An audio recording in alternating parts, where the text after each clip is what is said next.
Super star Rajinikanth అలాగే లోకేష్ కనగరాజ్ దర్శకత్వంలో కూలీ సినిమా చేస్తున్నాడు. ఇదొక మాఫియా బ్యాక్ డ్రాప్ లో తెరకెక్కుతున్న చిత్రం కావడంతో సినిమాపై కూడా అంచనాలైతే తారాస్థాయిలోనే ఉన్నాయి. అయితే ఇందులో రజనీకాంత్ గారిని ఎదుర్కొనే విలన్ పాత్ర చాలా పవర్ఫుల్ గా ఉండాలని కూడా మూవీ టీం అనుకున్నారట.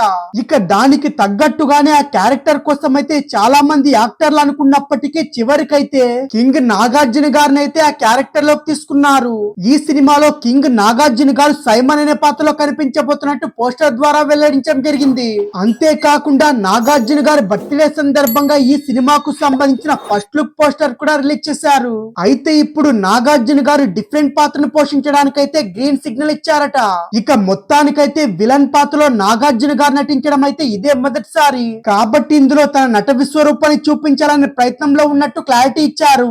ఇకపోతే ఇప్పటికే ఈ సినిమా కోసం అయితే వివిధ భాషలకు చెందిన స్టార్ యాక్టర్స్ కూడా నటిస్తూ ఉన్నారు. కన్నడ ఇండస్ట్రీ నుంచి అయితే ఉపేంద్ర, మలయాళ నటుడు టామ్ చాకో, సత్యరాజ్ తో పాటు శృతి హాసన్ కూడా ముఖ్యమైన పాత్రలో మెరవబోతుంది. కాగా ఇప్పుడు టాలీవుడ్ సీనియర్ నటుడు అక్కినేని నాగార్జున గారు సూపర్ స్టార్ రజనీకాంత్ గారికి అయితే విలన్ గా సైమాన్ పాత్రలో నటిస్తున్నాడు. కానీ ఈ రోల్ కోసం అయితే నాగార్జున గారు అందుకున్న రెమ్యునరేషన్ ధర అయితే టాలీవుడ్ నైతే ఆశ్చర్యానికి గురి చేస్తుంది. కూలీ సినిమాలో నటించడానికైతే నాగార్జున గారు ఏకంగా 24 కోట్ల వరకు రెమ్యునరేషన్ తీసుకున్నారట.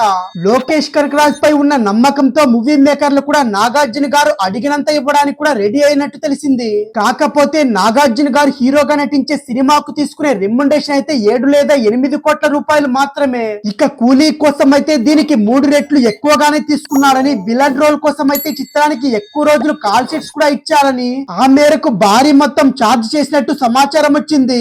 ఇకపోతే సూర్యను రోలెక్స్ గా చూపించిన లోకేష్ అయితే నాగార్జున అయితే ఏ విధంగా చూపిస్తాడో చూడాలి.